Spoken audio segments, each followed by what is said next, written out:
And we're back. Our guests today have quite a story to tell, and they brought pictures to prove it. I'm going to ask our director to go ahead and take a camera shot of these three men, because I want you to look them over as I introduce them. You see, they're not one-eyed monsters, and they all look like sane, rational men. I'm going to start on my immediate right. This is Tom McCloud. Then there's Tim Harris, who you may know. And then Don, I knew I'd do this. I'd get out here and get to mouthing off, and but correct me if I miss it. It's Kreutzweiser. Help me. Kreutzweiser. There it is. There it is. Glad you can pronounce your last name. Don was the photographer and videographer on the project that we're about to tell you about. Tom is a publisher and of Community Spirit magazine. Tim, of course, is a former district attorney. You guys, when I found out about this, I said, no, come on. At our ages, or your ages, you went to the top of Kilimanjaro? We did. What brought this about? A T-shirt to prove it. Are you the fellow that started? I did. Yeah, it's kind of a long story with me. It started actually 4 or 5 years ago. I had a spinal cord injury, collapsed in the bathroom one night, and anyway, I went through a couple of years of physical therapy, trying to relearn how to do everything, and then at the end of that, still needed to lose 100 pounds in trying to get better, and so I hooked up with Danny Cahill, the Biggest Loser guy, and he helped me through that. And so anyway, long story short, lost 100 pounds.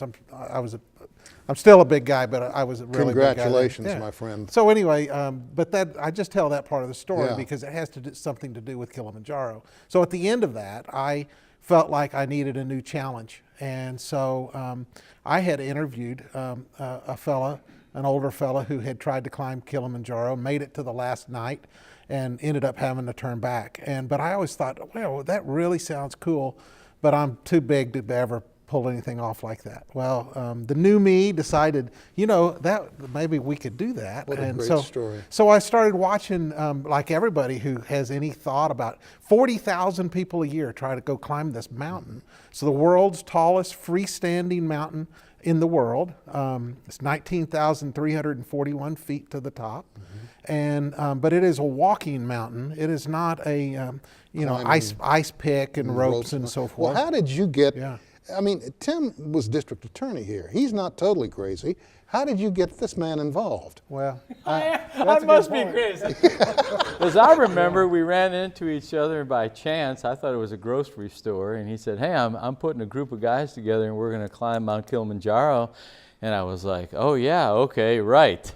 Not on my bucket list, not something that I really thought about doing, but he said, hey, we're going to take a videographer and a photographer, and we're going to do something that we're going to put on YouTube about our faith, and I think you'd be great coming with us. Well, I blew it off. But it was one of those deals where he planted that seed, and then every day it was like I could not quit thinking about it. Yeah.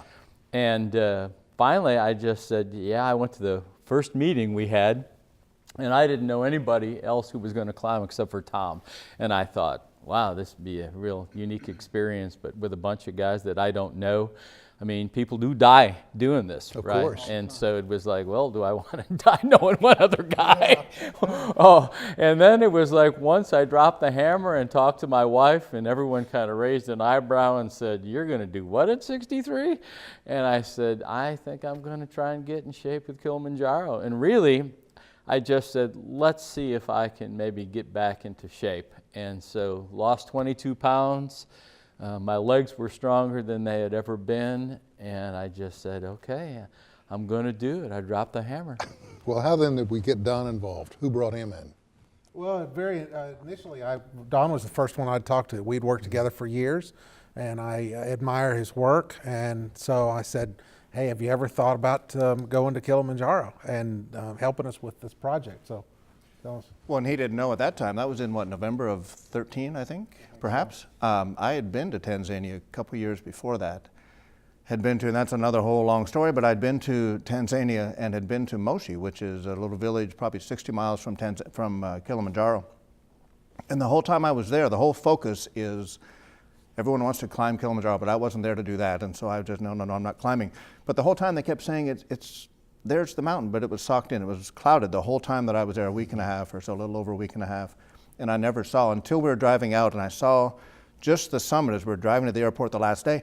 And I just made a commitment. I made a pledge. I made a promise to myself. I was, I'm going to climb that someday. I'm not a climber. I mean, these guys are consummate mountain men. I'm kidding. None of us were. I'm not a climber. I just said I'm going to climb that mountain someday.